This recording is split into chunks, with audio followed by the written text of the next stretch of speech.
The Boy in the Striped Pajamas, Chapter 11, The Fury. Some months earlier, just after Father received the new uniform, which meant that everyone had to call him Commandant, and just before Bruno came home to find Maria packing up his things, Father came home one evening in a state of great excitement, which was terribly unlike him, and marched into the living room where Mother, Bruno, and Gretel were sitting reading their books.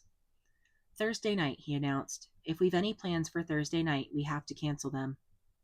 "You can change your plans if you want to," said Mother, "but I've made arrangements to go to the theater with—" "The Fury has something he wants to discuss with me," said Father, who was allowed to interrupt Mother even if no one else was. "I just got a phone call this afternoon.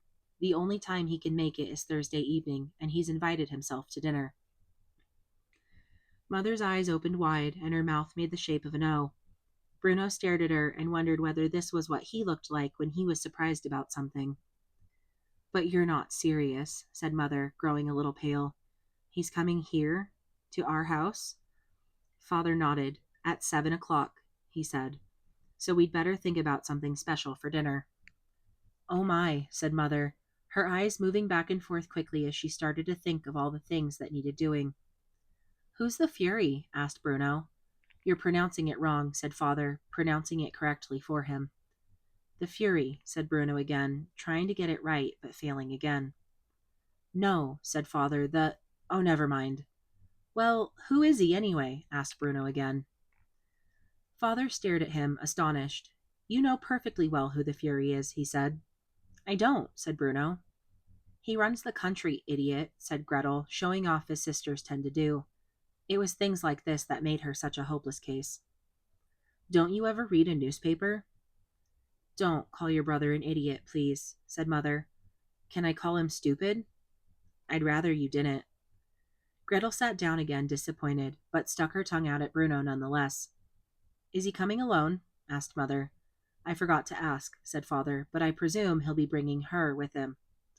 "Oh my," said Mother again, standing up and counting in her head the number of things she had to organize before Thursday, which was only 2 evenings away. The house would have to be cleaned from top to bottom, the windows washed, the dining room table stained and varnished, the food ordered, the maids' and butlers' uniforms washed and pressed, and the crockery and glasses polished until they sparkled. Somehow, despite the fact that the list seemed to grow longer and longer all the time, Mother managed to get everything finished on time. Although she commented over and over again that the evening would be a greater success if some people helped out a little bit more around the house. An hour before the Fury was due to arrive, Gretel and Bruno were brought downstairs, where they received a rare invitation into Father's office. Gretel was wearing a white dress and knee socks, and her hair had been twisted into corkscrew curls. Bruno was wearing a pair of dark brown shorts, a plain white shirt, and a dark brown tie. He had a new pair of shoes for the occasion and was very proud of them, even though they were too small for him and were pinching his feet and making it difficult for him to walk. All these preparations and fine clothes seemed a little extravagant, all the same, because Bruno and Gretel weren't even invited to dinner. They had eaten an hour earlier.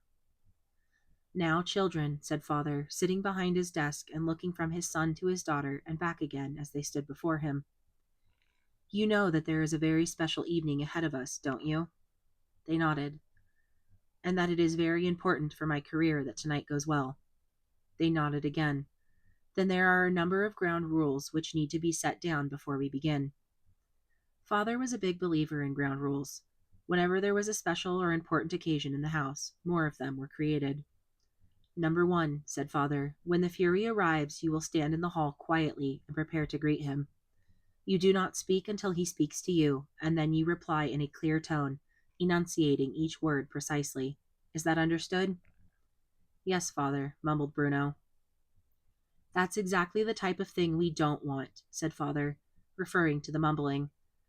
"Open your mouth and speak like an adult. The last thing we need is for either of you to start behaving like children. If the Fury ignores you, then you do not say anything either, but look directly ahead and show him the respect and courtesy that such a great leader deserves." "Of course, Father," said Gretel in a very clear voice. "And when Mother and I are at dinner with the Fury, you are both to remain in your rooms very quietly. There is to be no running around, no sliding down banisters, and here he looked very deliberately at Bruno, and no interrupting us. Is that understood?" I don't want either of you causing chaos.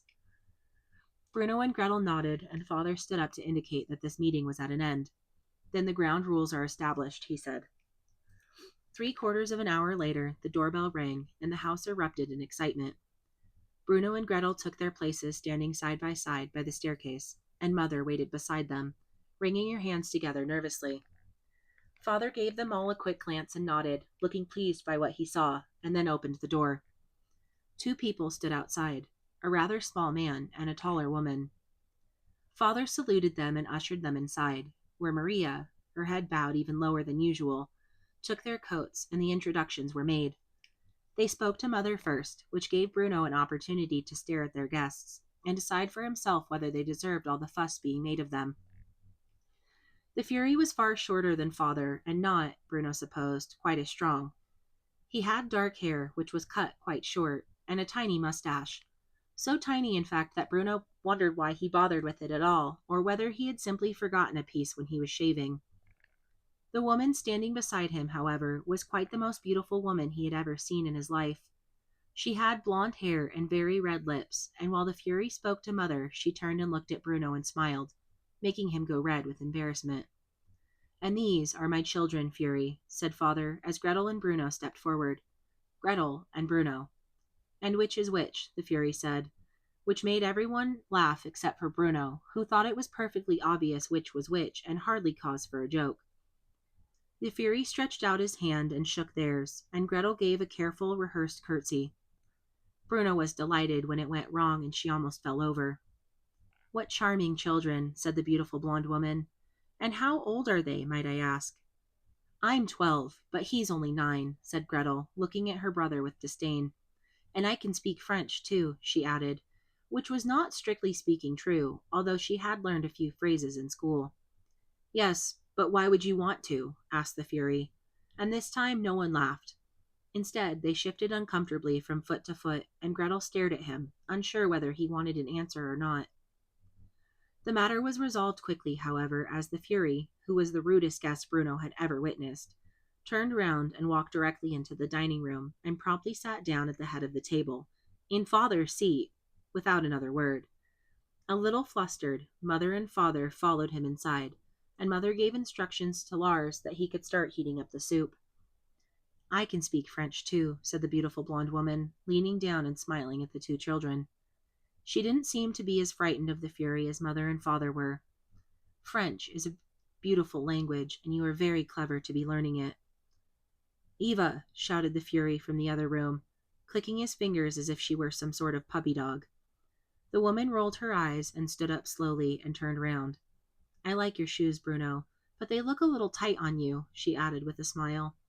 If they are, you should tell your mother, before they cause you to injure yourself. They are a little tight, admitted Bruno. I don't normally wear my hair in curls, said Gretel, jealous of the attention that her brother was getting. But why not? Asked the woman. It's so pretty that way. Eva, roared the Fury for a second time, and now she started to walk away from them. It was lovely to meet you both, she said, before stepping into the dining room and sitting down on the Fury's left-hand side. Gretel walked towards the stairs, but Bruno stayed rooted to the ground, watching the blonde woman until she caught his eye again and waved at him, just as Father appeared and closed the doors with a jerk of his head, from which Bruno understood that it was time to go to his room, to sit quietly and not to make any noise, and certainly not to slide down any banisters. The Fury and Eva stayed for the best part of 2 hours, and neither Gretel nor Bruno were invited downstairs to say goodbye to them. Bruno watched them leave from his bedroom window and noticed that when they stepped towards their car, which he was impressed to see had a chauffeur, the Fury did not open the door for his companion, but instead climbed in and started reading a newspaper, while she said goodbye once again to Mother and thanked her for the lovely dinner. What a horrible man, thought Bruno. Later that night, Bruno overheard snippets of Mother and Father's conversation. Certain phrases drifted through the keyhole or under the door of Father's office, and up the staircase, and round the landing, and under the door of Bruno's bedroom. Their voices were unusually loud, and Bruno could only make out a few fragments of them. To leave Berlin, and for such a place, Mother was saying. No choice, at least not if we want to continue, said Father. As if it's the most natural thing in the world, and it's not, it's just not, said Mother. What would happen is I would be taken away and treated like a, said Father. Expect them to grow up in a place like, said Mother. And that's an end to the matter. I don't want to hear another word on the subject, said Father. And that must have been the end of the conversation because Mother left Father's office then, and Bruno fell asleep. A couple of days later, he came home from school to find Maria standing in his bedroom, pulling all his belongings out of the wardrobe and packing them in 4 large wooden crates, even the things he'd hidden at the back that belonged to him and were nobody else's business. And that is where the story began.